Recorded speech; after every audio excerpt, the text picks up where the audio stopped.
എല്ലാവർക്കും സ്റ്റോറി സ്പേസിലേക്ക് ഈ കഥയിടത്തിലേക്ക് സ്വാഗതം. ചാനലിൻ്റെ ഐക്കണിൽ തൊട്ട് പ്ലേലിസ്റ്റ് സെലക്ട് ചെയ്താൽ ചാനലിൽ മുൻപ് വായിച്ച കഥകൾ നിങ്ങൾക്ക് കേൾക്കാവുന്നതാണ്. സിന്ദബാദിന്റെ കഥയ്ക്ക് ശേഷം ഷഹ്റസാദ് മറ്റൊരു കഥ പറയാൻ തുടങ്ങി. അലാവുദ്ദീന്റെയും അത്ഭുത വിളക്കിന്റെയും കഥ. വളരെ കാലം മുൻപ് ചൈനയിലെ ഒരു നഗരത്തിൽ ഒരു തയ്യൽക്കാരൻ താമസിച്ചിരുന്നു.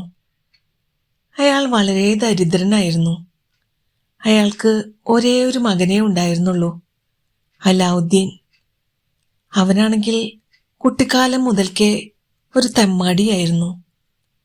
അവന് 10 വയസ്സായപ്പോൾ അച്ഛൻ സ്വന്തം തൊഴിൽ അവനെ പഠിപ്പിക്കാൻ തുനിഞ്ഞു. അങ്ങനെ തയ്യൽ വേല പഠിപ്പിക്കാനായി അയാൾ മകനെ കടയിലേക്ക് കൊണ്ടുപോയി. എന്നാൽ തെമ്മാടിയായ അലാവുദ്ദീൻ ഒരിക്കലും തയ്യൽ പണിയിൽ ശ്രദ്ധ ചെലുത്തിയില്ല.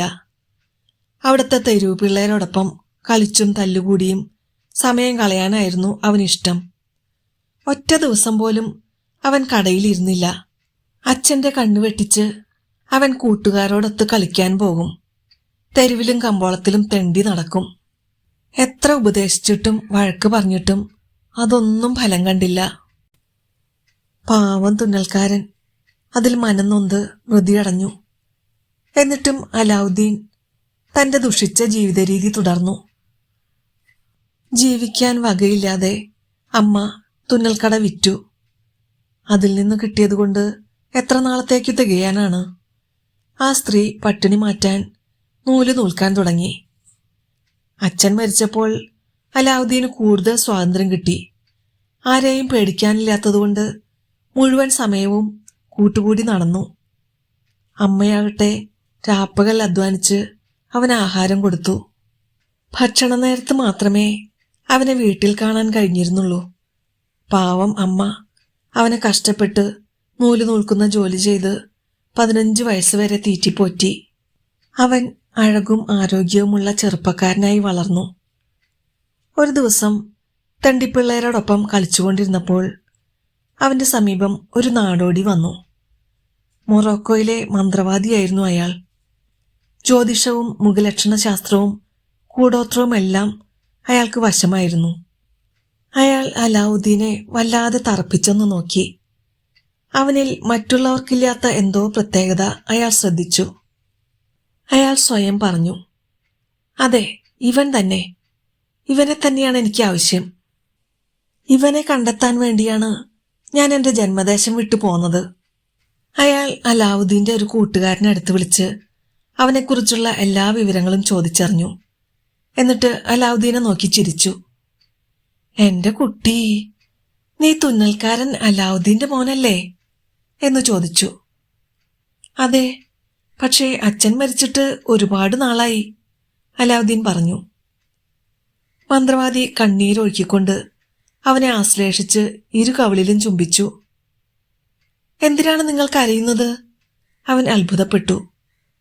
നിങ്ങൾക്ക് എൻ്റെ അച്ഛനെ പരിചയമുണ്ടോ? എൻ്റെ മോനെ, ഞാൻ നിന്റെ അച്ഛൻ്റെ സഹോദരനാണ്. ജ്യേഷ്ഠനെ കാണാനാണ് വളരെ ദൂരെ നിന്ന് വന്നത്. ഇപ്പോൾ നീ പറയുന്നു എൻ്റെ ജ്യേഷ്ഠൻ മരിച്ചുപോയെന്ന്. എങ്ങനെ കരയാതിരിക്കും? കഷ്ടം. എനിക്ക് എൻ്റെ ജ്യേഷ്ഠനെ ജീവനോടെ കാണാൻ കഴിഞ്ഞില്ലല്ലോ. അലാവുദ്ദീനെ ഒന്നുകൂടി ആലിംഗനം ചെയ്തിട്ട് മന്ത്രവാദി പറഞ്ഞു, ഇനി നീയാണ് എൻ്റെ സർവവും. മാന്ത്രികൻ മടിശീലയിൽ നിന്ന് 10 സ്വർണ്ണ നാണയങ്ങളെടുത്ത് അവന് കൊടുത്തുകൊണ്ട് ചോദിച്ചു, എൻ്റെ മോനെ, എവിടെയാണ് നിന്റെ വീട്? നിന്റെ അമ്മ എവിടെയാണ് താമസിക്കുന്നത്? അവൻ ഒരു തെരുവ് ചൂണ്ടിക്കാണിച്ചു.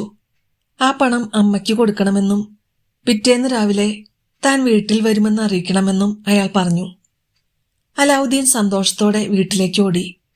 അന്ന് ആദ്യമായി ഭക്ഷണ സമയത്തിന് 1 മണിക്കൂർ മുമ്പ് വീട്ടിലെത്തി.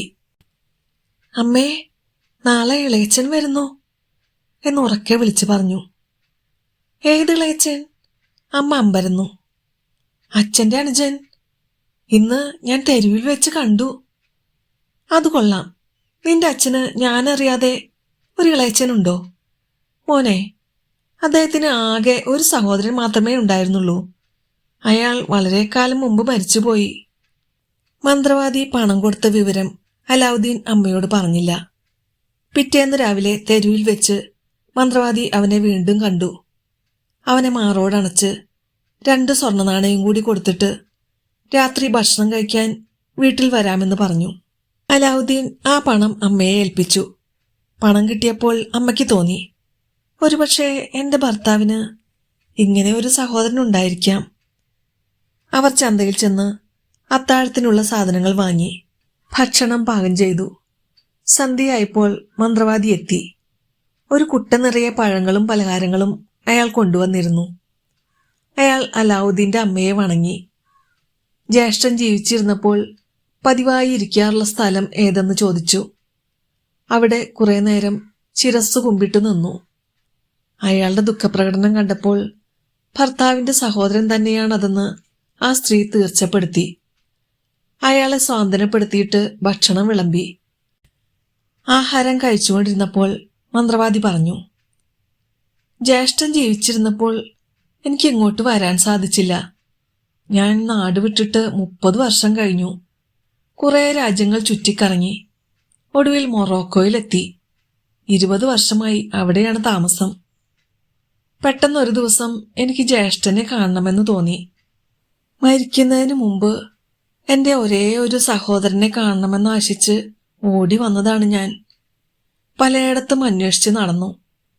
രക്തബന്ധത്തിന്റെ ശക്തി നോക്കണേ. അലാവുദ്ദീനെ കണ്ട നിമിഷം ഞാൻ തിരിച്ചറിഞ്ഞു. ഭർത്താവിനെ ഓർത്ത് ആ സ്ത്രീ കരയാൻ തുടങ്ങി. അപ്പോൾ മന്ത്രവാദി അലാവുദ്ദീന് നേരെ തിരിഞ്ഞ് ചോദിച്ചു, നീ എന്തെങ്കിലും തൊഴിൽ പഠിച്ചിട്ടുണ്ടോ? അമ്മയെ സഹായിക്കാറില്ലേ? അവൻ നാണിച്ച് തലതാഴ്ത്തി നിലത്ത് ദൃഷ്ടി പതിപ്പിച്ച് മിണ്ടാതിരുന്നു. അപ്പോൾ അവന്റെ അമ്മ പറഞ്ഞു, തൊഴിലോ? ഇവനോ? കണ്ട തണ്ടിപ്പിള്ളേരുടെ കൂടെ കളിച്ചു നടക്കാനേ ഇവനറിയൂ. തിന്നാൻ മാത്രം വീട്ടിൽ വരും. ഞാൻ രാപ്പകൽ അധ്വാനിച്ച് ഭക്ഷണത്തിനുള്ള വകയുണ്ടാക്കണം. എനിക്കിപ്പോൾ വയ്യാണ്ടായി. നൂല് നൂൽക്കാനുള്ള ശക്തിയില്ല. ഇത് കേട്ട് മന്ത്രവാദി അലാവുദ്ദീനെ ശാസിച്ചു. തുന്നൽപ്പണി വയ്യെങ്കിൽ മറ്റെന്തെങ്കിലും ജോലി ശരിയാക്കി തരാമെന്ന് അയാൾ പറഞ്ഞു. ജോലി ചെയ്യുന്ന കാര്യം അത്ര ഇഷ്ടമല്ലാത്തതുകൊണ്ട് അലാവുദ്ദീൻ ഒന്നും മിണ്ടിയില്ല. മന്ത്രവാദി പറഞ്ഞു, കമ്പോളത്തിൽ ഒരു പീടിക തുടങ്ങാൻ ഞാൻ നിന്നെ സഹായിക്കാം. പട്ടും കസവുമെല്ലാം വാങ്ങി വിൽപ്പന നടത്തിയാൽ നല്ല ലാഭം കിട്ടും. നീ വലിയ മുതലാളിയാവും. അത് അലാവുദ്ദീന് നന്നേ ബോധിച്ചു. പട്ടുകുപ്പായമെല്ലാം ഇട്ട് മുതലാളിയായി വിലസാമെന്ന് അവൻ സ്വപ്നം കണ്ടു. അടുത്ത ദിവസം വരാമെന്ന് പറഞ്ഞ് മന്ത്രവാദി തിരികെ പോയി. പിറ്റേ ദിവസം രാവിലെ തന്നെ മന്ത്രവാദി വന്ന് വാതിലിൽ മുട്ടി. അലാവുദ്ദീൻ അയാളെ കാത്തിരിക്കുകയായിരുന്നു. അവനെ കമ്പോളത്തിലെ വലിയൊരു തുണിക്കടയിൽ കൊണ്ടുപോയി ഏറ്റവും വിലപിടിച്ച പട്ടുകുപ്പായവും കസവ് തലപ്പാവും ബെൽറ്റും ചെരുപ്പുകളും എല്ലാം വാങ്ങിക്കൊടുത്തു. കുളി കഴിഞ്ഞ് പുതിയ ഉടുപ്പുകൾ അണിഞ്ഞപ്പോൾ അലാവുദ്ദീൻ രാജകുമാരനെ പോലെ സുന്ദരനായി. മകനിലുണ്ടായ മാറ്റം കണ്ട് അമ്മ അത്ഭുതപ്പെട്ടു. സന്തോഷത്തോടെ ഭർത്തൃ സഹോദരനോട് നന്ദി പറഞ്ഞു. ഇതിൽ നന്ദി പറയാൻ എന്തിരിക്കുന്നു? അലാവുദ്ദീൻ എന്റെ മകനല്ലേ? അയാൾ ചോദിച്ചു. അച്ഛനില്ലാത്ത ഇവന് തുണയായി മറ്റാരുമില്ല. നിങ്ങൾ തന്നെ എല്ലാം പഠിപ്പിച്ചു കൊടുക്കണം, അമ്മ അപേക്ഷിച്ചു. ഒന്നുകൊണ്ടും പേടിക്കണ്ട, എല്ലാം ഞാൻ നോക്കിക്കൊള്ളാം. കമ്പോളത്തിൽ ഒരു പീടിക കണ്ടുവച്ചിട്ടുണ്ട്. മറ്റന്നാൾ അവിടെ കച്ചവടം തുടങ്ങണം. നാളെ ഞങ്ങൾ നഗരത്തിന് പുറത്തുള്ള ചില വ്യാപാരികളെ പരിചയപ്പെടാൻ പോവുകയാണ്. ഇതുവരെ ഇവന്റെ കൂട്ടുകാർ കൊച്ചുകുട്ടികളായിരുന്നു. ഇനി അത് പോരാ, വ്യാപാരികളുമായി ഇടപഴകാൻ പഠിക്കണം എന്ന് പറഞ്ഞ് അയാൾ പോയി. അന്നു രാത്രി അലാവുദ്ദീൻ ഉറങ്ങാനേ കഴിഞ്ഞില്ല. വെളുപ്പിനെഴുന്നേറ്റ് പുതിയ കുപ്പായമിട്ട് ഇളയച്ചനെ കാത്തിരുന്നു. രാവിലെ മന്ത്രവാദി വന്നു. അലാവുദ്ദീൻ ഓടിച്ചെന്ന് അയാളുടെ കൈകൾ ചുംബിച്ചു. മന്ത്രവാദി അവനെ സ്നേഹപൂർവ്വം ആലിംഗനം ചെയ്തു. രണ്ടുപേരും നഗരത്തിന് പുറത്തേക്ക് നടന്നു. പുതിയ പുതിയ കാഴ്ചകൾ കണ്ടു. നടന്ന് നടന്ന് വളരെ ദൂരം ചെന്നു. ഒടുവിൽ അലാവുദ്ദീൻ പറഞ്ഞു, ഇളയച്ച, ഇനി ഒന്നും കാണാനില്ലല്ലോ. എനിക്ക് വിശന്നിട്ട് വയ്യ, വല്ലാത്ത ക്ഷീണം. മന്ത്രവാദി സഞ്ചിയിൽ നിന്ന് പഴങ്ങളും പലഹാരവും എടുത്തു കൊടുത്തു. ഇത് കഴിച്ചോളൂ, ഇനി കുറച്ചു ദൂരം കൂടി പോയാൽ മതി. നീ ഇതുവരെ കണ്ടിട്ടില്ലാത്ത കാഴ്ചകൾ കാണിച്ചു തരാം എന്ന് പറഞ്ഞ് പ്രലോഭിപ്പിച്ചു. വീണ്ടും കുറെ ദൂരം ചെന്നപ്പോൾ ഒരു മലയുടെ താഴ്വാരത്തിലെത്തി. മനുഷ്യവാസമില്ലാത്ത ആ പ്രദേശമായിരുന്നു മന്ത്രവാദിയുടെ ലക്ഷ്യം. മന്ത്രവാദി അലാവുദ്ദീനോട് പറഞ്ഞു, നീ ഇനി കാണാൻ പോകുന്ന കാഴ്ച ഈ ലോകത്ത് ആരും കണ്ടിട്ടുണ്ടാവില്ല. നിന്റെ വിശ്രമം കഴിഞ്ഞാൽ കുറച്ച് ഉണങ്ങിയ മരക്കൊമ്പുകളും ചില്ലകളും കൊണ്ടുവരൂ. ഉടനെ അവൻ ക്ഷീണമെല്ലാം മറന്ന് ഒരു കെട്ട് ചുള്ളിക്കമ്പ് ശേഖരിച്ചു കൊണ്ടുവന്നു. മന്ത്രവാദി തീപ്പെട്ടിയെടുത്ത് കത്തിച്ച് അരപ്പട്ടയിൽ നിന്നും ഒരു ഡെപ്പിയെടുത്ത് ഒരു നുള്ളു പൊടി അതിലിട്ടു. കട്ടിയുള്ള പുക മുകളിലേക്ക് ഉയർന്നു. അയാൾ ചില മന്ത്രങ്ങൾ ജപിച്ചു. ഉടനെ ഭൂമി പിളർന്നു, ആകാശം ഇരുണ്ടു, ഇടിവെട്ടും ഭൂകമ്പവും ഉണ്ടായി. അതുകൊണ്ട് പേടിച്ചു വിരണ്ട അലാവുദ്ദീൻ ഓടി രക്ഷപ്പെടാൻ തുനിഞ്ഞു. അവന്റെ ഉദ്ദേശം മനസ്സിലാക്കിയ മാന്ത്രികൻ അവനോട് ഭയങ്കരമായി ക്ഷോഭിച്ചു. കാരണം അവനില്ലാതെ തന്റെ ജോലി നിഷ്ഫലമാകുമെന്ന് അയാൾക്കറിയാം. അവൻ ഓടിപ്പോകാനാണ് ശ്രമിക്കുന്നതെന്ന് മനസ്സിലാക്കിയ മാന്ത്രികൻ എഴുന്നേറ്റ് അവന്റെ ചകിട്ടത്ത് ശക്തമായൊരടി വെച്ചു കൊടുത്തു. അടിയുടെ ശക്തി കൊണ്ട് അവൻ ബോധം കെട്ട് നിലംപതിച്ചു. അല്പം കഴിഞ്ഞ് അലാവുദ്ദീനെ പിടിച്ചെഴുന്നേൽപ്പിച്ച് മന്ത്രവാദി പറഞ്ഞു, നീ ഇങ്ങനെ ഭീരുവാകരുത്. നിനക്ക് ധൈര്യമുണ്ടാവാൻ വേണ്ടിയാണ് ഞാൻ നിന്നെ തല്ലിയത്. ഞാൻ നിന്റെ ഇളയച്ചനല്ലേ?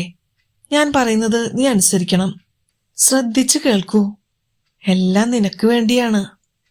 ആ മാർബിൾ പലകയുടെ അടിയിൽ ഒരു നിധിയിരിപ്പുണ്ട്. അതെടുക്കാൻ നിനക്ക് മാത്രമേ സാധിക്കൂ. നിധി സ്വന്തമായാൽ നീ രാജാക്കന്മാരെക്കാൾ ധനികനാകും. പാവം അലാവുദ്ദീൻ ക്ഷീണവും അടിയും കരച്ചിലും എല്ലാം മറന്നു. മാന്ത്രികന്റെ വാക്കുകേട്ട് അവൻ അത്ഭുതസ്തബ്ധനായിപ്പോയി. സുൽത്താൻമാരെക്കാൾ വലിയ സമ്പന്നനാകാൻ പോവുകയാണെന്ന ചിന്ത അവനെ ആഹ്ലാദഭരിതനാക്കി. അവൻ പറഞ്ഞു, ഇളയച്ച, എന്തു വേണമെങ്കിലും ഞാൻ ചെയ്യാം. ഞാൻ എപ്പോഴും അങ്ങയുടെ ആജ്ഞാനുവർത്തിയായിരിക്കും. മന്ത്രവാദി അവന്റെ കവിളി ചുംബിച്ചിട്ട് മാർബിൾ പലക ഇളക്കി മാറ്റാൻ പറഞ്ഞു. ഈ വലിയ കല്ല് ഇളക്കിയെടുക്കാൻ എനിക്ക് കഴിയുമോ? ഇളയച്ചൻ കൂടി സഹായിക്കണം എന്നായി അലാവുദ്ദീൻ. അതു പാടില്ല, നിനക്ക് മാത്രമേ അതിന് കഴിയൂ. മറ്റൊരാൾ അതിൽ തൊടാൻ പാടില്ലെന്നാണ് വ്യവസ്ഥ. പലകയുടെ നടുക്കുള്ള ചെമ്പുവളയത്തിൽ പിടിച്ച് നിന്റെ പേര് പറഞ്ഞാൽ അത് നിഷ്പ്രയാസം തുറക്കാം എന്ന് മന്ത്രവാദി പറഞ്ഞപ്പോൾ അലാവുദ്ദീൻ അടുത്തു ചെന്നു. ഞാൻ തുന്നൽക്കാരൻ മുസ്തഫയുടെ മകൻ അലാവുദ്ദീൻ എന്ന് പറഞ്ഞ് വളയത്തിൽ തൊട്ടതേയുള്ളൂ. ശിലാഫലകം ഒരു വശത്തേക്ക് മാറി. താഴെ ഇറങ്ങാനുള്ള 12 കൽപ്പടവുകൾ ദൃശ്യമായി. അതിനുമപ്പുറം ഒരു ചെമ്പുവാതിലും ഉണ്ടായിരുന്നു. മന്ത്രവാദി പറഞ്ഞു, നീ പടികളിറങ്ങി ചെല്ലുമ്പോൾ ചെമ്പുവാതിൽ താനെ തുറക്കും. അവിടെ ഒന്നിനു പുറകിലൊന്നായി 3 വലിയ മുറികളുണ്ട്.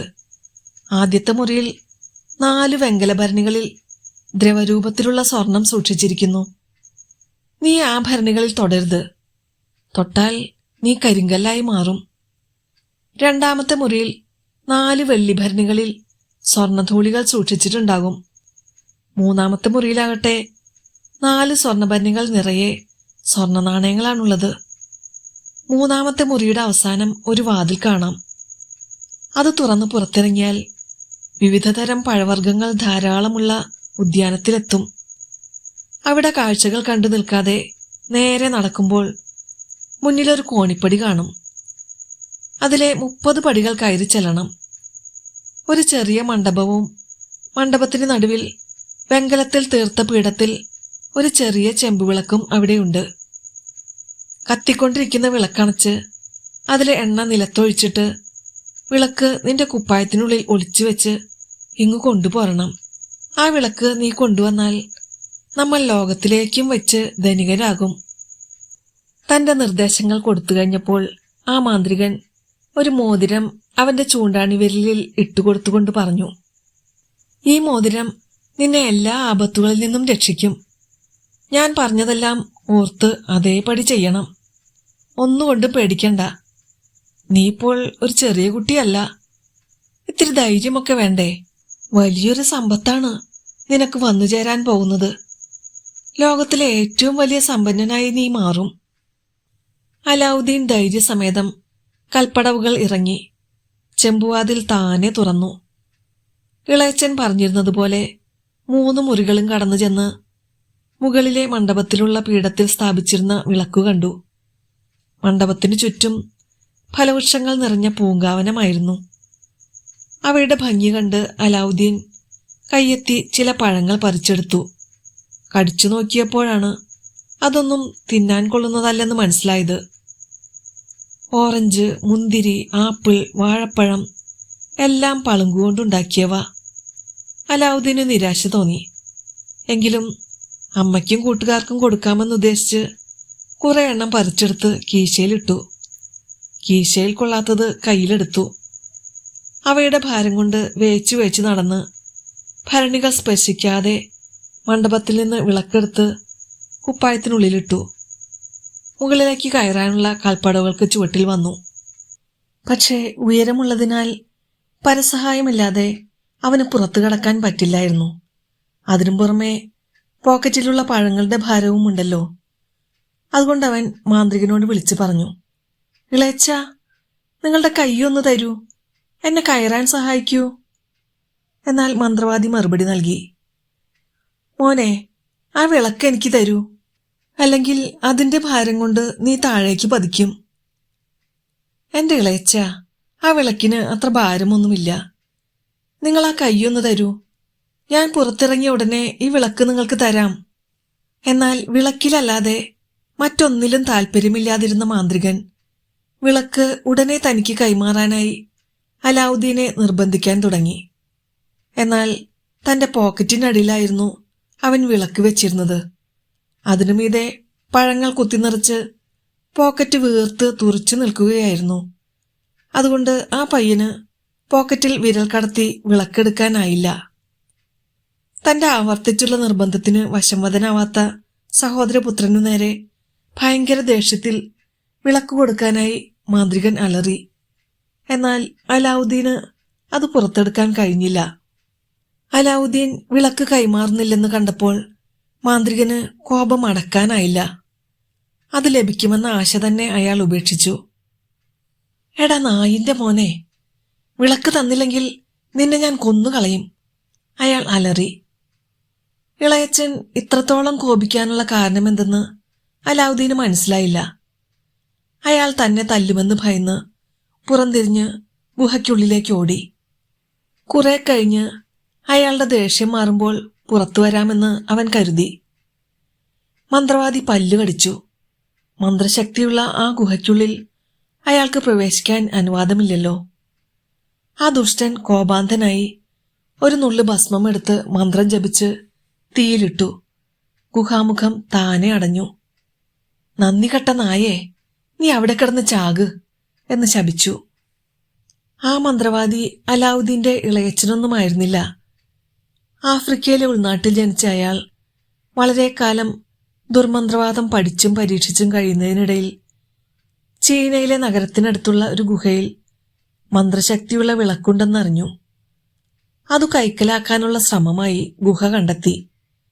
മുസ്തഫയുടെ മകൻ അലാവുദ്ദീന് മാത്രമേ ഗുഹയ്ക്കുള്ളിൽ പ്രവേശിക്കാൻ കഴിയൂ എന്ന് മനസ്സിലാക്കി. അങ്ങനെയാണ് അവനെ അന്വേഷിച്ചു കണ്ടുപിടിച്ചത്. അവന്റെ ഇളയച്ചനായി നടിച്ച് ഗുഹയിലേക്ക് കൂട്ടിക്കൊണ്ടുപോയി വിളക്കു കൈവശപ്പെടുത്തിയിട്ട് അവനെ എന്നേക്കുമായി ഗുഹയിൽ തന്നെ ഉപേക്ഷിച്ചു പോകാനായിരുന്നു അയാളുടെ നീക്കം. പക്ഷേ ആ ഉദ്ദേശം നടന്നില്ല. അലാവുദ്ദീനും വിളക്കും ഗുഹയ്ക്കുള്ളിലായി. മന്ത്രവാദി നിരാശനായി ആഫ്രിക്കയിലേക്ക് മടങ്ങി. ഇത്രയുമാണ് ആ മാന്ത്രികന്റെ കാര്യം. ഗുഹാകവാടം അടഞ്ഞുവെന്ന് കണ്ടപ്പോൾ അലാവുദ്ദീൻ തന്റെ ഇളയച്ചനാണെന്ന് കരുതിയിരുന്ന മന്ത്രവാദിയെ ഉറക്കെ വിളിച്ചു. എന്നാൽ എത്ര വിളിച്ചിട്ടും ഒരു മറുപടിയും ലഭിച്ചില്ല. മന്ത്രവാദിയെക്കുറിച്ച് അവന് സംശയമായി. അയാൾ തന്റെ ഇളയച്ചനല്ലെന്നും ഒരു നുണയനും മന്ത്രവാദിയുമാണെന്ന് അവൻ മനസ്സിലായി. അങ്ങനെ നിരാശനും ദുഃഖിതനുമായ അലാവുദ്ദീൻ തനിക്കിനി രക്ഷപ്പെടാനാവില്ലെന്ന വസ്തുത മനസ്സിലാക്കി. തനിക്ക് വന്നുപെട്ട അത്യാപത്തോർത്ത് അവൻ പൊട്ടിക്കരഞ്ഞു. അല്പനേരത്തിനു ശേഷം അവൻ എഴുന്നേറ്റു. എന്തെങ്കിലും രക്ഷാമാർഗം സർവേശ്വരൻ തനിക്കായി തുറന്നു തന്നിട്ടുണ്ടോ എന്ന് നോക്കാനായി കോണിപ്പടി ഇറങ്ങി. ചുറ്റുപാട് നോക്കി. എങ്ങും ഇരുട്ടായിരുന്നു. എല്ലാ വാതിലുകളും മന്ത്രശക്തി കൊണ്ട് ആ മാന്ത്രികൻ അടച്ചുപൂട്ടിയിരിക്കുന്നു. തോട്ടത്തിലേക്കുള്ള വാതിൽ പോലും. അതുവഴി ഭൂമുഖത്തേക്ക് പോകാമെന്ന ആശയം അതോടെ നശിച്ചു. താൻ തീർച്ചയായും മരിക്കും എന്നവൻ കരുതി. കോണിപ്പടിയിലിരുന്ന് അടക്കാനാവാത്ത വേദനയോടെ അവൻ വിലപിച്ചു. എല്ലാ ആശകളും കൈവെടിഞ്ഞ് ദുഃഖാർത്തനായി അവൻ ഇരുകൈകളും സങ്കടത്തോടെ കൂട്ടിത്തിരുമ്മി. പിന്നെ ആ കരങ്ങൾ മുകളിലേക്കുയർത്തി അള്ളായോട് കേണപേക്ഷിച്ചു. സർവേശ്വര, ഞാൻ അങ്ങയോട് കേണപേക്ഷിക്കുകയാണ്. എന്നെ ഈ കഷ്ടതയിൽ നിന്ന് രക്ഷിക്കണമേ.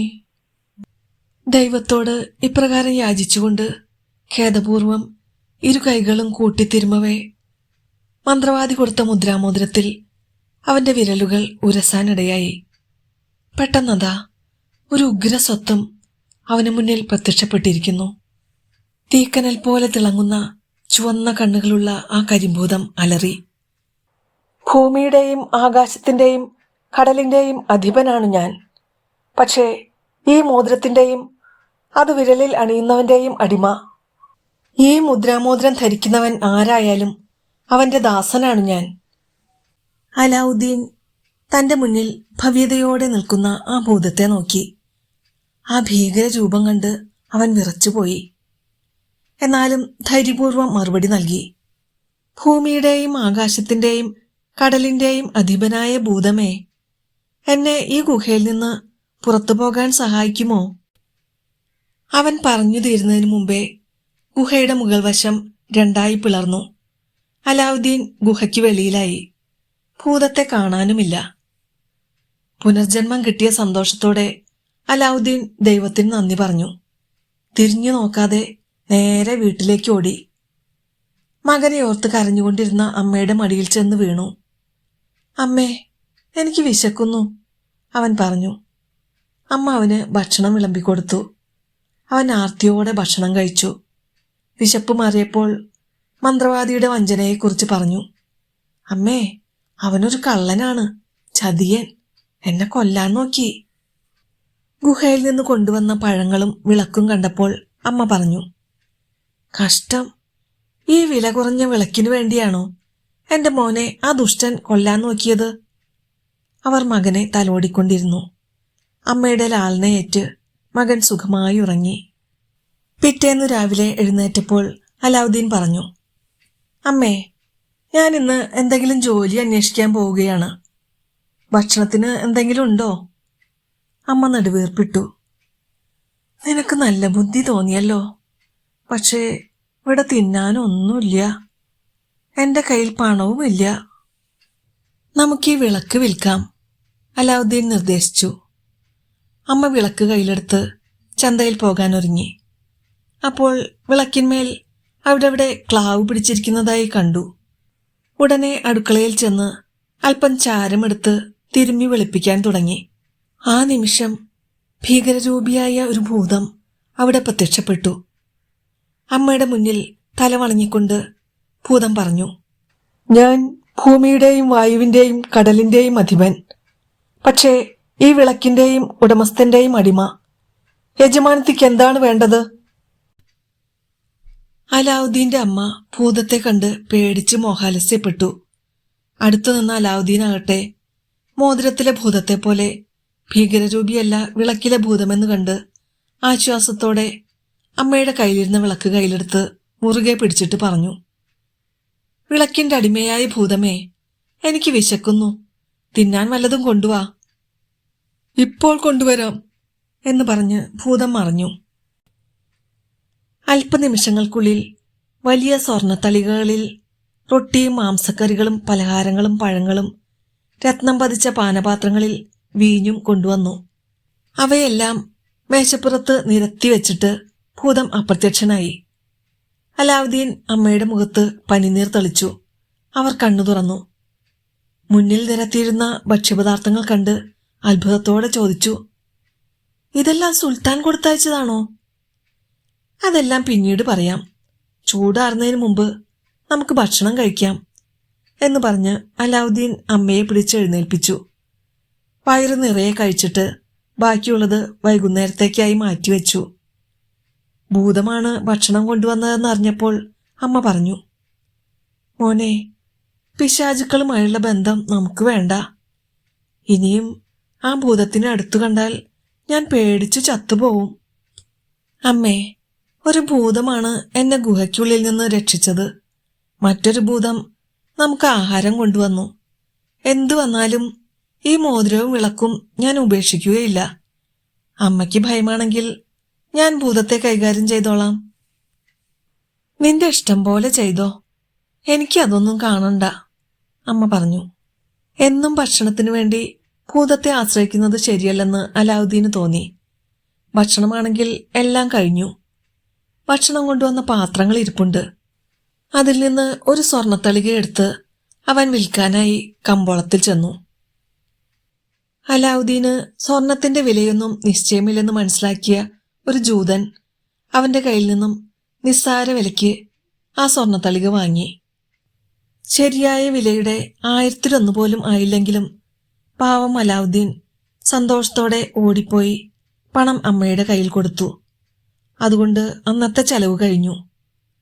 ബാക്കിയുള്ള പാത്രങ്ങളും അതുപോലെ തുച്ഛമായ വിലയ്ക്ക് വിറ്റ് കുറെ നാൾ ജീവിച്ചു. പാത്രങ്ങളെല്ലാം തീർന്നപ്പോൾ വീണ്ടും ഭൂതത്തെ വരുത്തിച്ച് ഭക്ഷണം കൊണ്ടുവരുവിച്ചു. 2 ദിവസം അമ്മയും മകനും കുശാലായി കഴിഞ്ഞു. വീണ്ടും സ്വർണപാത്രങ്ങൾ വിൽക്കാൻ അലാവുദ്ദീൻ ചന്തയിൽ പോയി. വഴിക്ക് വെച്ച് ഒരാഭരണ വ്യാപാരി അവനോട് ചോദിച്ചു, നീ എന്താണ് ഈ പൊതിഞ്ഞു കെട്ടിക്കൊണ്ടു പോകുന്നത്? വല്ലതും വിൽക്കാനാണെങ്കിൽ ജൂതന്മാരുടെ കടയിൽ കൊടുക്കരുത്, അവർ നിന്നെ ചതിക്കും. അലാവുദ്ദീൻ കയ്യിലെ സ്വർണപാത്രം അയാളെ കാണിച്ചു. ഇത്തരം പാത്രങ്ങൾക്ക് ജൂതൻ എന്തു വിലയാണ് തരാറുള്ളത്? അയാൾ ചോദിച്ചു. 1 ദിനാർ. ഇതുവരെ 12 എണ്ണം ഞാൻ അയാൾക്ക് കൊടുത്തിട്ടുണ്ട്. സത്യസന്ധനായ ആ വ്യാപാരിക്ക് ദേഷ്യം വന്നു. മോനെ, അവൻ നിന്നെ ചതിക്കുകയാണ് എന്ന് പറഞ്ഞ് പാത്രം ത്രാസിൽ വെച്ച് തൂക്കി നോക്കി.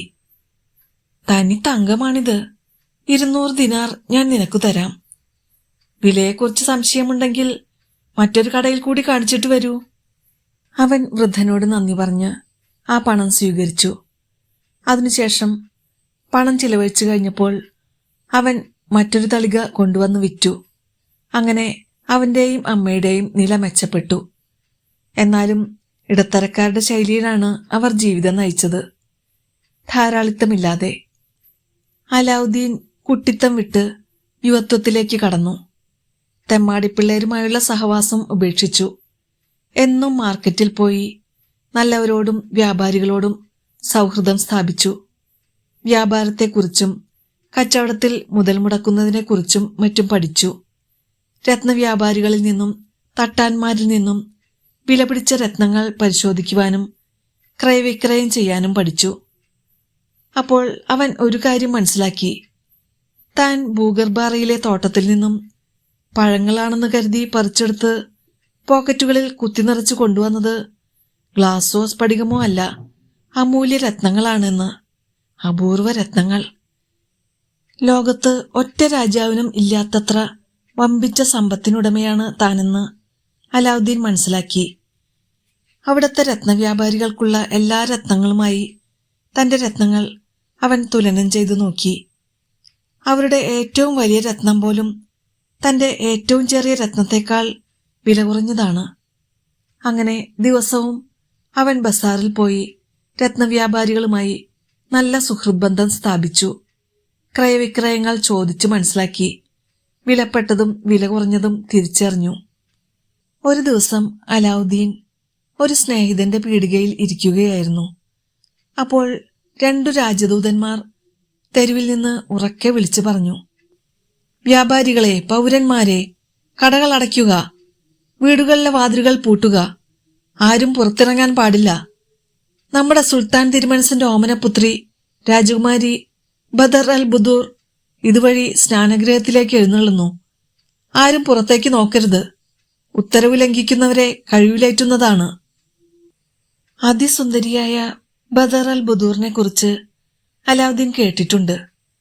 അവളെ ഒന്ന് കണ്ടാൽ കൊള്ളാമെന്നുള്ള ആഗ്രഹം അവന്റെ മനസ്സിലുദിച്ചു. അവൻ പെട്ടെന്ന് ഓടിച്ചെന്ന് സ്നാനഘട്ടത്തിന്റെ പിന്നിലുള്ള ഒരു വാതിലിൽ മറഞ്ഞു നിന്നു. രാജകുമാരി നഗരം മുഴുവൻ ചുറ്റിയടിച്ച് കാഴ്ചകൾ കണ്ടു രസിച്ച ശേഷം സ്നാനഗൃഹത്തിലെത്തി. പ്രവേശന കവാടത്തിൽ വെച്ച് അവൾ ശിരോവസ്ത്രം മാറ്റിയപ്പോൾ തിളങ്ങുന്ന സൂര്യനെ പോലെ ഉണ്ടായിരുന്നു ആ മുഖം. അതുകണ്ട് അലാവുദ്ദീൻ പറഞ്ഞു, എന്തൊരു സൗന്ദര്യം! ഇത്രയും അഴകും മംഗലാവണ്യവും അവൾക്ക് നൽകിയ സർവശക്തൻ വാഴ്ത്തപ്പെടട്ടെ. അലാവുദ്ദീന്റെ മനസ്സിൽ ആ രൂപം വല്ലാത്തൊരു ചലനം സൃഷ്ടിച്ചു. വീട്ടിൽ ചെന്ന് അവൻ കട്ടിലിൽ വീണു. അവന്റെ ദുഃഖത്തിന് കാരണമെന്തെന്ന് അമ്മ ചോദിച്ചു. നിനക്കെന്താ, സുഖമില്ലേ? വൈദ്യനെ വിളിച്ചുകൊണ്ട് വരട്ടെ? എനിക്ക് സുഖക്കേടൊന്നുമില്ലമ്മേ, അലാവുദ്ദീൻ പറഞ്ഞു. ഇന്നലെ വരെ ഞാൻ കരുതിയിരുന്നത് എല്ലാ സ്ത്രീകളും അമ്മയെപ്പോലെയാണെന്നാണ്. രാജകുമാരി ബദർ അൽ ബുദൂർ കുളിമുറിയിലേക്ക് പോകുന്നത് ഞാൻ ഇന്നലെ കണ്ടു. പിന്നെ നടന്ന സംഭവങ്ങളെല്ലാം അവൻ അമ്മയ്ക്ക് വിവരിച്ചു കൊടുത്തു. രാജകുമാരിയെ ഞാൻ സ്നേഹിക്കുന്നു. അവളെ എനിക്ക് ഭാര്യയാക്കണം എന്ന് മകൻ പറഞ്ഞപ്പോൾ അമ്മ അമ്പരപ്പോടെ തലയിൽ കൈവച്ചു. ദൈവമേ, എന്റെ മോന് ഭ്രാന്ത് പിടിച്ചോ? രാജകുമാരിയെ സ്വപ്നം കാണാനുള്ള യോഗം പോലും നമുക്കില്ലല്ലോ മോനെ. എനിക്ക് ഭ്രാന്തൊന്നുമില്ല. അവളുടെ അച്ഛനോട് കാര്യം പറയാം. ഇത് പുറത്താരും അറിയണ്ട. സുൽത്താന്റെ ചെവിയിലെത്തിയാൽ നമ്മുടെ കഥ കഴിഞ്ഞതു തന്നെ. ഒന്നും പേടിക്കണ്ടമ്മേ. അമ്മ കൊട്ടാരത്തിൽ ചെന്ന് സുൽത്താനോട് കാര്യം പറയണം. എനിക്ക് വയ്യ. എനിക്ക് ഭ്രാന്തൊന്നുമില്ല. നീ വെറുമൊരു തുന്നൽക്കാരന്റെ മകനാണെന്നത് മറക്കരുത്. രാജകുമാരിക്ക് ഏതെങ്കിലും ഒരു രാജകുമാരനെ കിട്ടും. തനിക്ക് തുല്യനായ ഒരു രാജാവിന്റെ മകനെയല്ലാതെ മറ്റു പ്രഭുകുമാരന്മാരെ പോലും തന്റെ മകളെ വിവാഹം കഴിച്ചു കൊടുക്കാൻ തയ്യാറാകാത്തവനാണ് ഈ രാജാവ്. അമ്മ എന്തു പറഞ്ഞാലും എന്റെ തീരുമാനത്തിന് മാറ്റമില്ല. എന്നോട് സ്നേഹമുണ്ടെങ്കിൽ അമ്മ സുൽത്താന്റെ കൊട്ടാരത്തിൽ പോയി എന്റെ ആവശ്യം അറിയിക്കണം. ഞാൻ അമ്മയുടെ ഒറ്റ മകനല്ലേ. അവളെ വിവാഹം കഴിച്ചില്ലെങ്കിൽ ഞാൻ ജീവിച്ചിരിക്കുകയില്ല. മോനെ, അതൊക്കെ ശരി തന്നെ. ഈ ഭൂമിയിൽ നീയല്ലാതെ എനിക്കാരുണ്ട്? നിനക്ക് വേണ്ടി ഞാൻ എങ്ങോട്ട് വേണമെങ്കിലും പോകാം. പക്ഷേ അവരോട് ഞാൻ എന്തു പറയും? ഒരുപക്ഷെ ഞാനൊരു ഭ്രാന്തിയാണെന്ന് രാജാവ് കരുതിയേക്കും. ഒടുവിൽ എനിക്ക് സുൽത്താന് മുഖം കാണിക്കാൻ തന്നെ കഴിഞ്ഞെന്ന് കരുതുക. അപ്പോൾ എന്ത് കാഴ്ചദ്രവ്യമാണ് ഞാൻ അദ്ദേഹത്തിന് സമർപ്പിക്കുക? വെറും കൈയോടെ രാജാവിന് മുഖം കാണിക്കുന്നത് ശരിയാണോ? അതോർത്ത് അമ്മ വിഷമിക്കണ്ട. രാജാവിന് കാഴ്ചവെക്കാൻ വളരെ വിലപിടിച്ച രത്നങ്ങൾ എന്റെ കയ്യിലുണ്ട്. ഗുഹയിൽ നിന്ന് തനിക്ക് കിട്ടിയ കുറെ രത്നങ്ങൾ ഒരു പാത്രത്തിലാക്കി അമ്മയുടെ കയ്യിൽ കൊടുത്തിട്ട് അലാവുദ്ദീൻ പറഞ്ഞു, അമ്മ ഒന്നുകൊണ്ടും ഭയപ്പെടണ്ട. നമുക്ക് ആവശ്യമുള്ളതെല്ലാം തരുന്ന അത്ഭുത വിളക്ക് എന്റെ കയ്യിലില്ലേ? അമ്മ രത്നങ്ങൾ പൊതിഞ്ഞെടുത്ത് കൊട്ടാരത്തിൽ ചെന്നു. അവിടെ ഒട്ടുവളരെ പേർ പരാതികളും നിവേദനങ്ങളുമായി രാജാവിന്റെ ദർശനം പ്രതീക്ഷിച്ച് നിന്നിരുന്നു. ഏതാനും പേരുടെ പരാതികൾ കേട്ട് തീർപ്പ് കൽപ്പിച്ചപ്പോൾ നേരം വൈകി. മറ്റുള്ളവർ പിരിഞ്ഞുപോയി. ഏറ്റവും പിന്നിൽ നിന്നിരുന്ന അലാവുദ്ദീന്റെ അമ്മ രാജാവിന്റെ അടുത്തെത്താൻ കഴിയാതെ മടങ്ങി.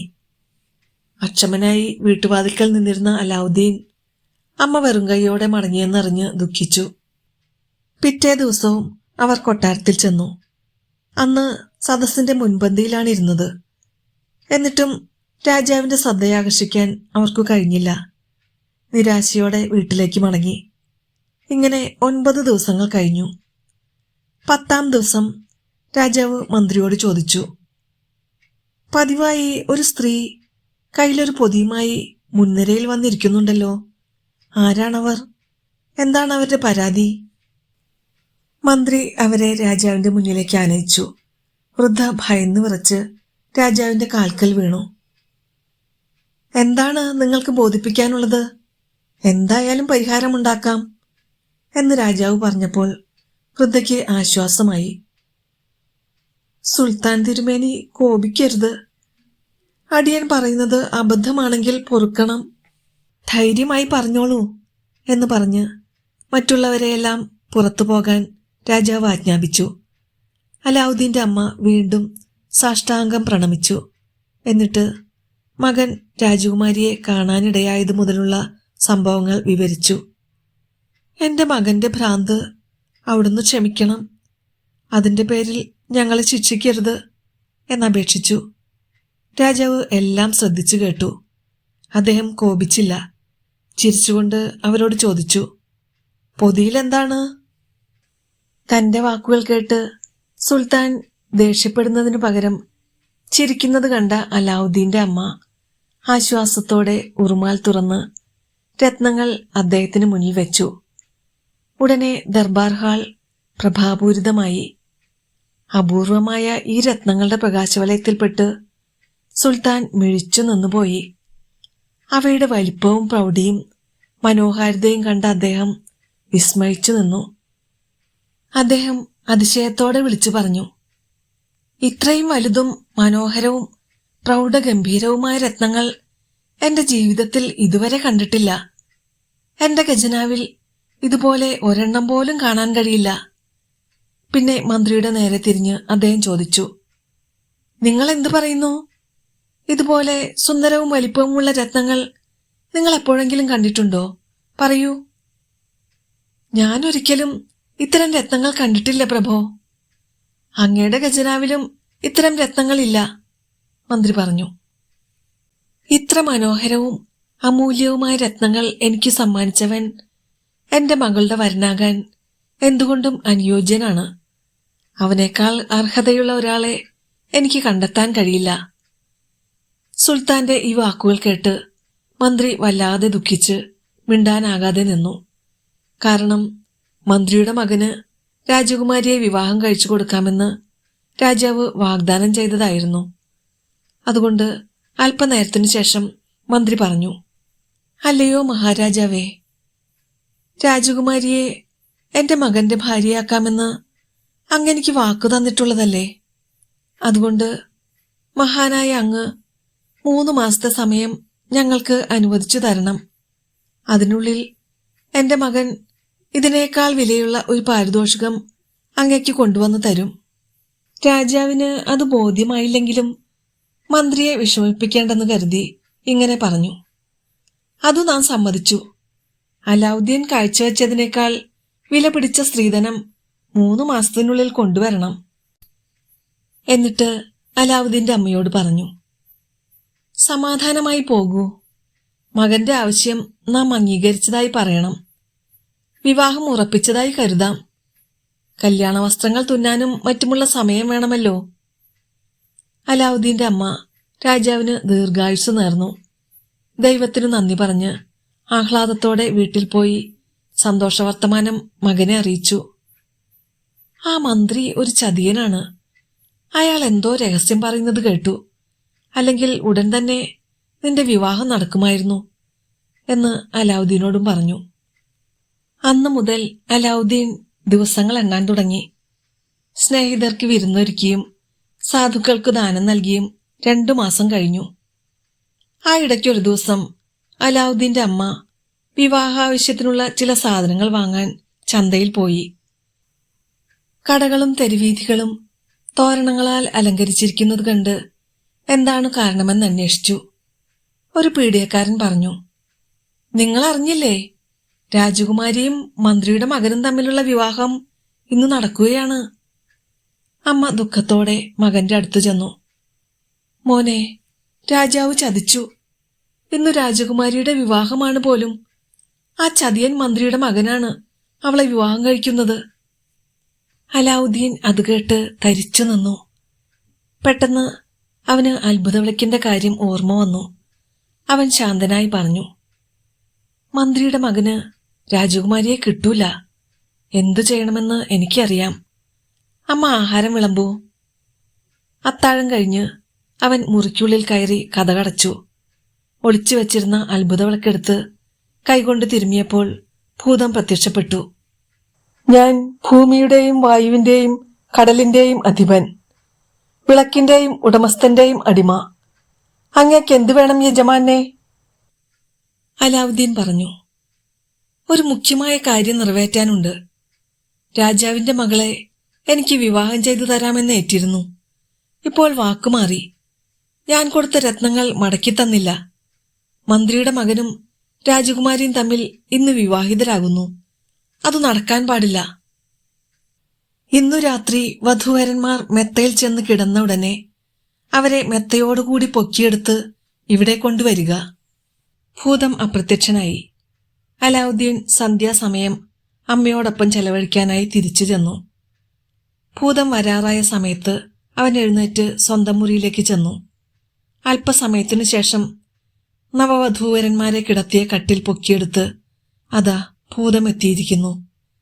അമിതമായ ആഹ്ലാദത്തോടെ അലാവുദ്ദീൻ അവരെ നോക്കി. പിന്നെ ഭൂതത്തോട് വിളിച്ചു പറഞ്ഞു, അവനെ കൊണ്ടുപോയി കക്കൂസിൽ കിടത്തൂ. രാത്രി മുഴുവൻ അവിടെ കിടക്കട്ടെ. അടുത്ത നടപടി എന്താണെന്ന് രാവിലെ പറയാം. ഭൂതം മന്ത്രികുമാരനെ പൊക്കിയെടുത്ത് കക്കൂസിൽ കൊണ്ടിട്ടു. അലാവുദ്ദീൻ രാജകുമാരിയോട് പറഞ്ഞു, കുമാരി പേടിക്കേണ്ട. കൊട്ടാരത്തിലേക്കാൾ സുരക്ഷിതമായി ഇവിടെ കഴിയാം. ആ വൃത്തികെട്ടവൻ കുമാരിയെ കളങ്കപ്പെടുത്തരുതെന്ന് കരുതിയാണ് ഞാനിത് ചെയ്തത്. അവിടുത്തെ പിതാവ് കുമാരിയെ എനിക്ക് വിവാഹം ചെയ്തു തരാമെന്ന് ഏറ്റിരുന്നു. എനിക്ക് കുമാരിയോട് വെറുപ്പില്ല. നിയമപ്രകാരം എന്റെ ഭാര്യയാകുമ്പോൾ മാത്രമേ കുമാരിയുടെ ശരീരത്തിൽ ഞാൻ സ്പർശിക്കുകയുള്ളൂ. പിതാവിന്റെ വാഗ്ദാന ലംഘനത്തെക്കുറിച്ചൊന്നും അറിഞ്ഞിട്ടില്ലാത്ത രാജകുമാരി ഒന്നും മിണ്ടാതെ കരഞ്ഞുകൊണ്ടിരുന്നു. അവളെ ആശ്വസിപ്പിക്കാനായി അലാവുദ്ദീൻ വസ്ത്രങ്ങൾ അഴിക്കാതെ കട്ടിലിൽ കിടന്നു. രണ്ടുപേർക്കുമിടയിൽ ഊരിയൊരു വാൾ വെച്ചിരുന്നു. അങ്ങനെ തൊട്ടടുത്താണെങ്കിലും 1000 കാതമകലെ എന്ന മട്ടിൽ ആ രാത്രി കഴിച്ചുകൂട്ടി. രാവിലെ ഭൂതം വീണ്ടും വന്നു. കക്കൂസിൽ അടച്ചിരുന്ന മന്ത്രികുമാരനെ കട്ടിലിൽ കിടത്തി 2 പേരെയും കൊട്ടാരത്തിലെത്തിക്കാൻ അലാവുദ്ദീൻ ആജ്ഞാപിച്ചു. പറഞ്ഞു തീരുന്നതിനു മുമ്പ് ഭൂതം ആജ്ഞ നിറവേറ്റി.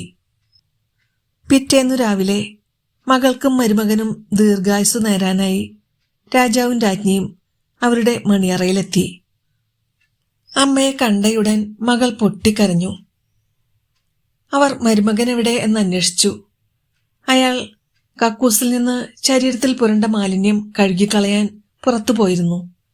പ്രഥമരാത്രിയല്ലേ, അത് കഴിഞ്ഞ് കുളിച്ച് ശുചിയാകാൻ പോയതാകാമെന്ന് അവർ കരുതി. മകളുടെ ദുഃഖത്തിന് കാരണമെന്തെന്ന് ആവർത്തിച്ചു ചോദിച്ചു. അവൾ വീണ്ടും കരഞ്ഞുകൊണ്ടിരുന്നു. അമ്മയ്ക്ക് ദേഷ്യം വന്നു. ഗത്യന്തരമില്ലാതെ രാജകുമാരി രാത്രി നടന്നതെല്ലാം അച്ഛനമ്മമാരെ പറഞ്ഞു കേൾപ്പിച്ചു. രാജാവും രാജ്ഞിയും മുഖത്തോട് മുഖം നോക്കി. കുറെ നേരം ആലോചിച്ചിട്ട് രാജ്ഞി പറഞ്ഞു, മോളിത് ആരോടും പറയണ്ട. ആദ്യത്തെ രാത്രി ചില അബദ്ധങ്ങളൊക്കെ പറ്റും. പുറത്തറിഞ്ഞാൽ നിനക്ക് ഭ്രാന്താണെന്നേ പറയൂ. നടന്നതെല്ലാം മറന്നുകളയണം. സന്തോഷമായിരിക്കൂ.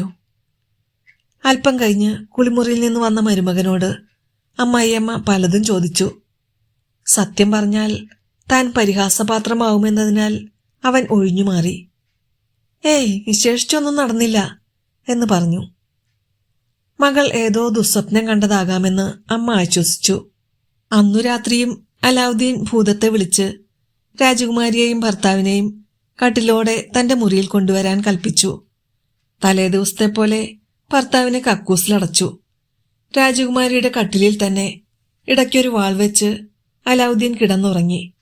അടുത്ത പ്രഭാതത്തിൽ ഭൂതം രാജകുമാരിയെയും ഭർത്താവിനെയും കൊട്ടാരത്തിലെത്തിച്ചു.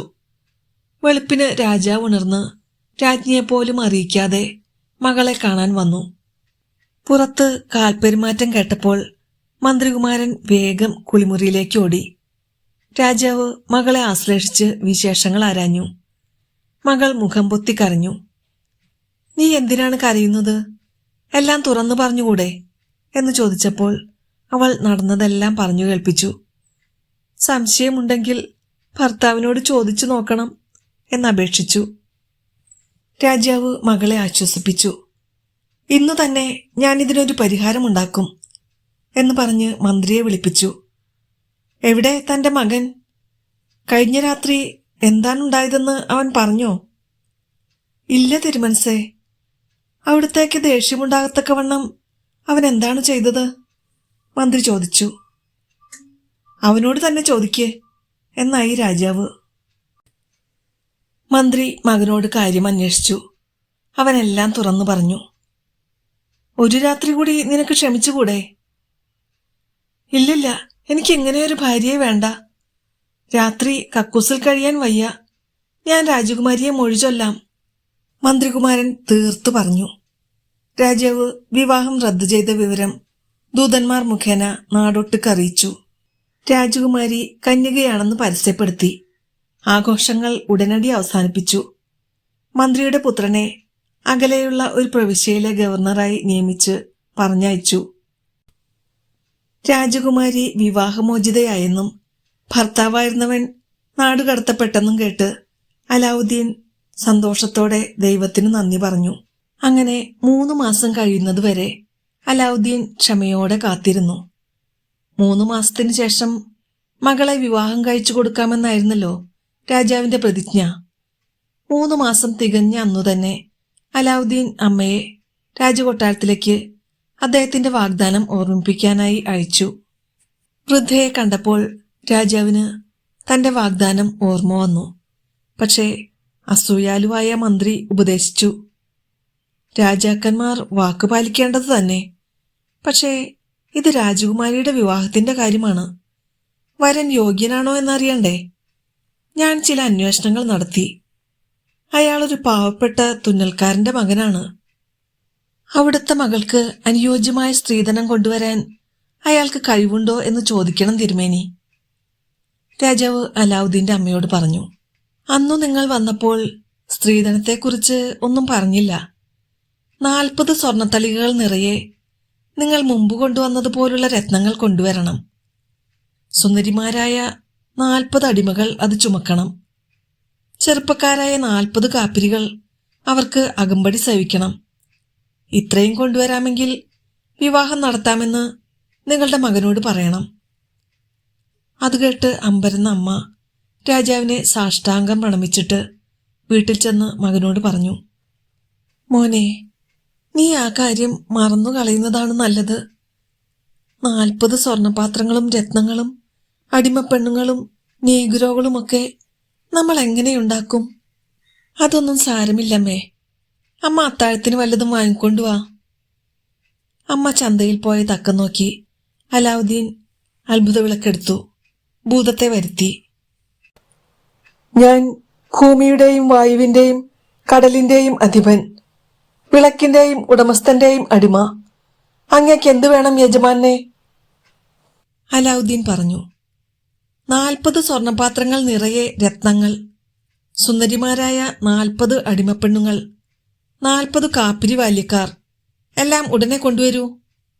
ഭൂതം പോയിട്ട് ഉടനെ മടങ്ങി വന്നു. അലാവുദ്ദീൻ ആവശ്യപ്പെട്ടതെല്ലാം മുറ്റത്തു നിരന്നു.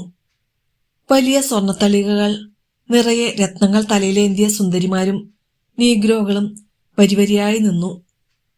ചന്തയിൽ നിന്ന് മടങ്ങി വന്ന അമ്മ അതെല്ലാം കണ്ട് അമ്പരന്നു.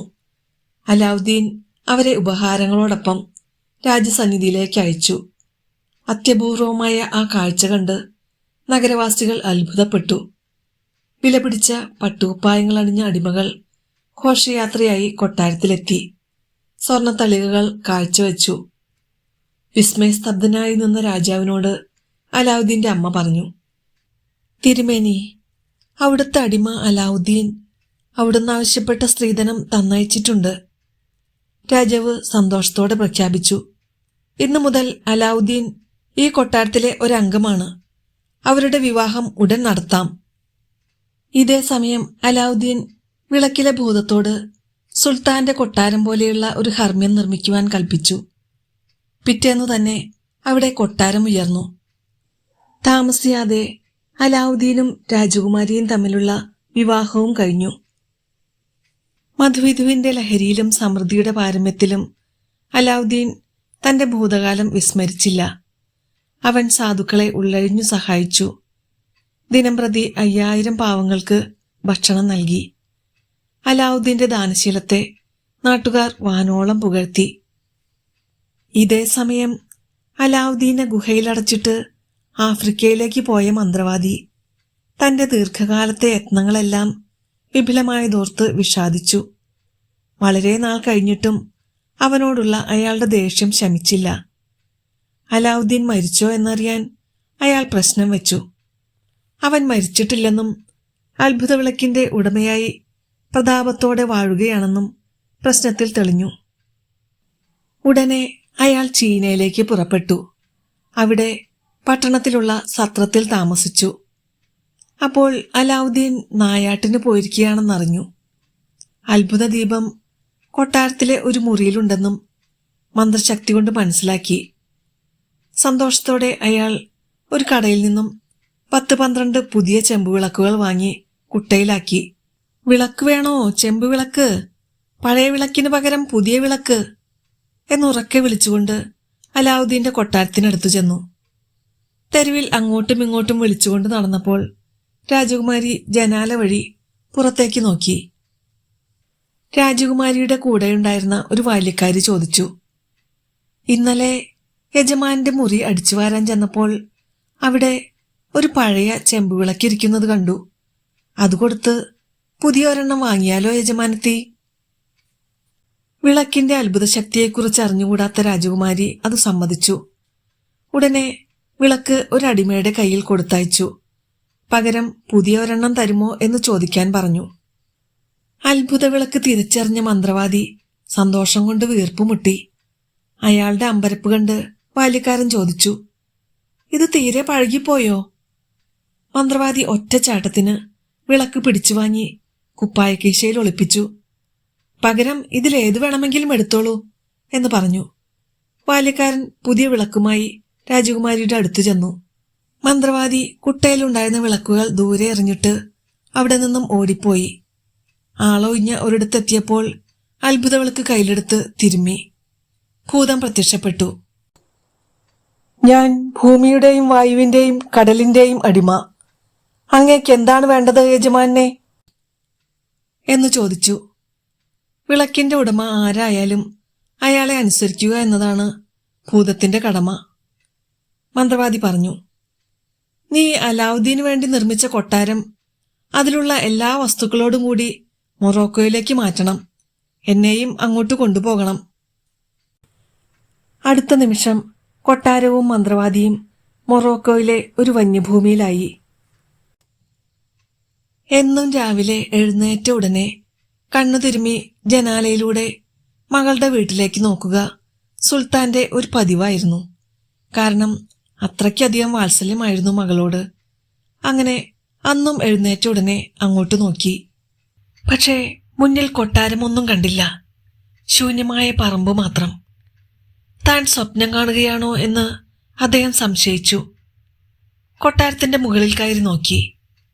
നേരെ മുന്നിലുണ്ടായിരുന്ന പുതിയ അത്ഭുതമാളികയുടെ പൊടി പോലുമില്ല. അദ്ദേഹത്തിന്റെ അതിശയം വർദ്ധിച്ചുകൊണ്ടേയിരുന്നു. കൈകൾ കൂട്ടിയിടിച്ച് കണ്ണുനീരൊഴുക്കി. തന്റെ മകൾക്ക് എന്തു പറ്റിയെന്നോർത്ത് വേദനയോടെ വിതുമ്പി. അല്പം കഴിഞ്ഞ് മന്ത്രിയോട് ചോദിച്ചു, എന്തു പറ്റിയെന്ന് തനിക്ക് അറിയാമോ? മന്ത്രി പറഞ്ഞു, തിരുമനസ്സുകൊണ്ട് പൊറുക്കണം. അങ്ങയുടെ മരുമകൻ ഒരു മന്ത്രവാദിയാണ്. ഈ കൊട്ടാരവും ആഡംബരവുമെല്ലാം വെറും മായാജാലം. എനിക്കിത് നേരത്തെ തോന്നി. തിരുവുള്ളക്കേടുണ്ടാകുമെന്ന് കരുതി പറയാത്തതാണ്. മന്ത്രി നായാട്ടിന് പോയ അലാവുദ്ദീനെ ബന്ധനസ്ഥനാക്കി കൊണ്ടുവരാൻ സൈന്യാധിപനെയും കുറെ ഭടന്മാരെയും അയച്ചു. അലാവുദ്ദീൻ അമ്പരപ്പോടെ ചോദിച്ചു, സുൽത്താന് എന്റെ മേൽ കോപമുണ്ടാകാനുള്ള കാരണം എന്താണെന്നറിയാമോ? ഞങ്ങൾക്കറിഞ്ഞുകൂടാ, സൈന്യാധിപൻ പറഞ്ഞു. ഒരു വലിയ ചങ്ങല കൊണ്ട് കൈകൾ ബന്ധിച്ച് ഭടന്മാർ അലാവുദ്ദീനെ കൊട്ടാരത്തിലേക്ക് കൊണ്ടുപോയി.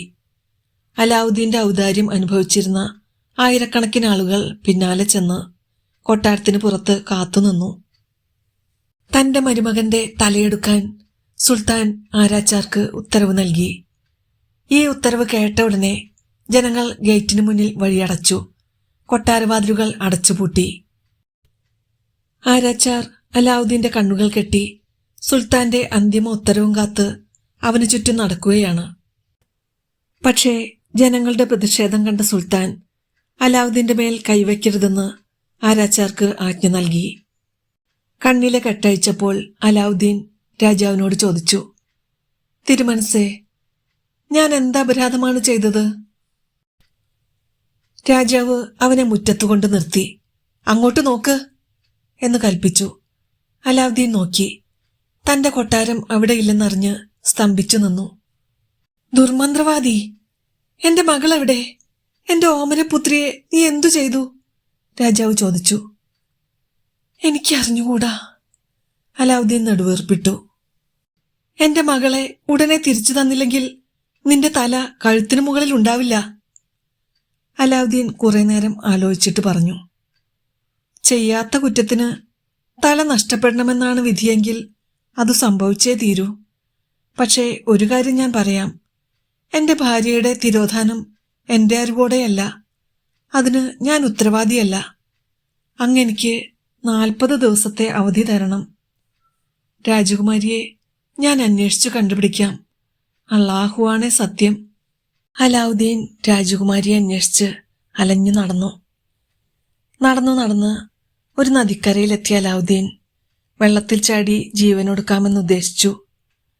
അത് ദൈവനിഷേധമാണല്ലോ എന്നോർത്ത് ആ ഉദ്യമത്തിൽ നിന്ന് പിന്മാറി. അല്ലാഹുവിന്റെ കാരുണ്യത്തിൽ വിശ്വസിച്ച് അവൻ കാലും മുഖവും കഴുകി പ്രാർത്ഥിക്കാമെന്ന് കരുതി വലതുകൈയിൽ വെള്ളമെടുത്ത് കൈവിരലുകൾ തിരുമ്മിയപ്പോൾ മോതിരത്തിലും തിരുമാനിടയായി. ഉടനെ മോതിരത്തിനടിമയായ ഭൂതം പ്രത്യക്ഷപ്പെട്ട് അവനോട് പറഞ്ഞു, ഞാൻ ഭൂമിയുടെയും ആകാശത്തിന്റെയും കടലിന്റെയും അധിപൻ. പക്ഷേ ഈ മോതിരത്തിന്റെയും അത് കയ്യിലണിയുന്നവന്റെയും അടിമ. അങ്ങേക്ക് എന്തു വേണം യജമാനെ? അലാവുദ്ദീൻ സന്തോഷത്തോടെ ചാടിയണീറ്റു. നീ എന്റെ ഭാര്യയെയും കൊട്ടാരത്തെയും തിരിച്ചുകൊണ്ടുവരണം. അതു സാധ്യമല്ല യജമാനെ. വിളക്കിലെ ഭൂതത്തോട് മത്സരിക്കാൻ എനിക്ക് കഴിവില്ല, മോതിരത്തിലെ ഭൂതം പറഞ്ഞു. എങ്കിൽ എന്നെ ഭാര്യയുടെ അടുത്തെത്തിച്ചാൽ മതി, അലാവുദ്ദീൻ അപേക്ഷിച്ചു. പറഞ്ഞു തീരുന്നതിന് മുമ്പ് മൊറോക്കോയിലെ കൊട്ടാരത്തിന് പുറത്ത് രാജകുമാരിയുടെ മുറിയിലെ ജനാലയ്ക്ക് താഴെ അവൻ എത്തിച്ചേർന്നു. ഭർത്താവിനെ കണ്ട രാജകുമാരി ഉറക്കെ വിളിച്ചു പറഞ്ഞു, വേഗം അകത്തു വരൂ, മന്ത്രവാദി ഇവിടെയില്ല. അവളുടെ അടിമ തുറന്നുകൊടുത്ത രഹസ്യവാതിലൂടെ അലാവുദ്ദീൻ അകത്തു ചെന്നു. രാജകുമാരി ആനന്ദാശ്രുക്കളോടെ ഭർത്താവിനെ എതിരേറ്റു. ഞാൻ കൊട്ടാരത്തിൽ സൂക്ഷിച്ചിരുന്ന ചെമ്പുവിളക്കെവിടെ? അലാവുദ്ദീൻ ചോദിച്ചു.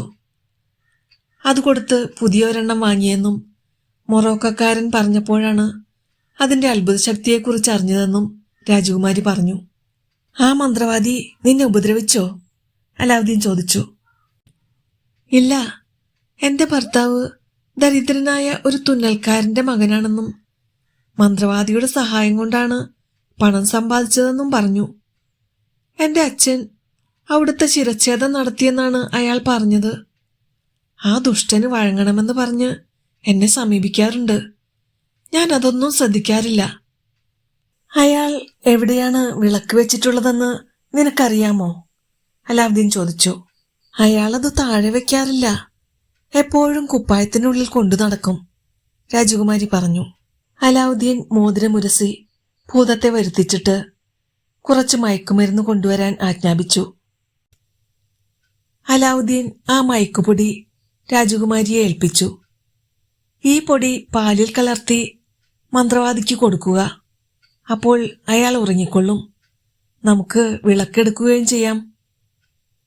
മന്ത്രവാദിക്ക് ഉറങ്ങുന്നതിനു മുമ്പ് ഒരു ഗ്ലാസ് പാൽ നൽകുക പതിവായിരുന്നു. അന്നും പതിവ് പോലെ അയാൾക്ക് കൊടുക്കുന്ന പാലിൽ അലാവുദ്ദീൻ ഏൽപ്പിച്ച പൊടി ചേർത്താണ് നൽകിയത്.